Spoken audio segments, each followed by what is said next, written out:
So guys, it's finally over for R. Kelly. It's over now. Finally, it's all come. This hellish nightmare has now come to an end. Hey guys, it's Murad Murali. Hopefully you guys are doing well today. Back at it again with another video. If you have not subscribed, let me just zoom this in a little bit more. Just a little bit more. There we go.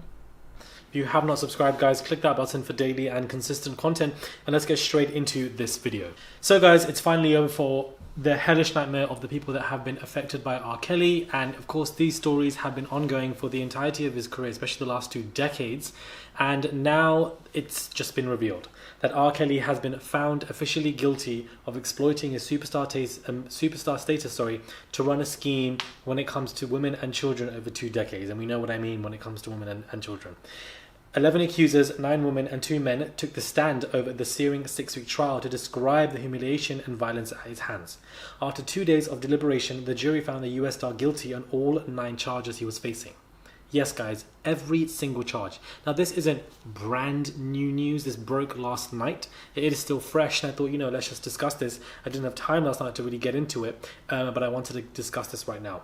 The sentencing is due on 4th of May, and he's now going to spend the rest of his life behind bars. His imprisonment sentence is going to be 140 years, which basically means that he is going to pass away in jail. To have that on your shoulders, knowing that you are never going to taste freedom ever again for your heinous actions that you have done, especially to many people, and Aaliyah, is insane. What I also find interesting is that we have so many people outside the court proceedings campaigning for him. These are fans that have loved him and known him, think they know him, for the last 20 years, 10 years, 15 years, and they really are campaigning for his freedom. And I honestly find it so delusional, because if the actions he did to these individuals, I think they would have a very different opinion of this man. But of course they like the idea of him and what they brought to him, and they inspire him, and therefore they're campaigning for him. And I find it to be so interesting that these people want to campaign for R. Kelly. It's not new, they've always been doing this, and it's just so disrespectful to the victims involved in this case. And if these victims were any of the children of these women that are campaigning for him, or these men that are campaigning for him, then I think, as I said, they would have a very different opinion.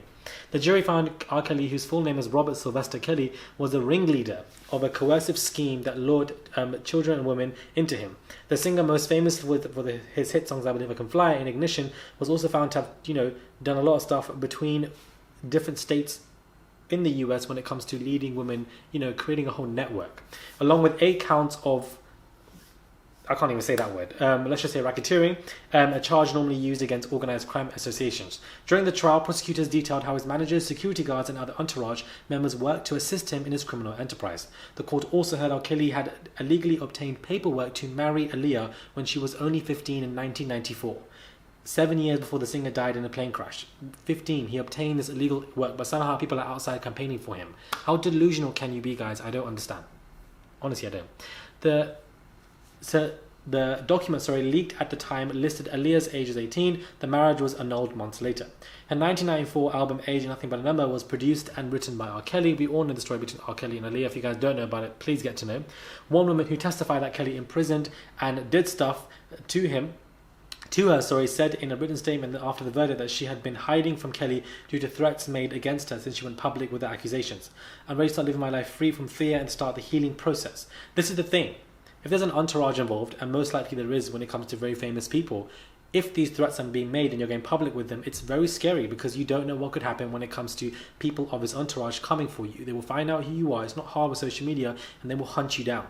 It's very similar with the Nicki Minaj and her husband situation. Of course, it's hard for that individual to come public, because either Nicki or Kenneth Petty or whatever will try and do stuff, and of course they've tried to persuade the woman many a times. You normally have stuff like this that takes place, so you need to be careful about it. Bill Cosby spoke out about this matter and said that there was a misconduct of the trial, and he feels like R. Kelly still has a chance. Of course he would say all this stuff, which I find to be interesting, but it's over for R. Kelly. I don't see him getting out of jail. I don't see him getting away with this. In prison for over 140 years. It is a wrap, guys. Finally, this chapter, we can now close the book on R. Kelly and multiple of his accusations. I could sit here and do a whole documentary style video on every single person. The video will be like an hour long, guys, if at best. It's an absolute shock. Let me know what your thoughts are when it comes to this. I wanted to do just a quick 5-minute video just to kind of run over this stuff. Normally longer than my usual videos, but I think it's a very important topic. And you know, it's been just the think piece and discussion for a very long time. Let me know what your thoughts are. Subscribe to the channel, click that button, and I'll catch you guys soon for another video.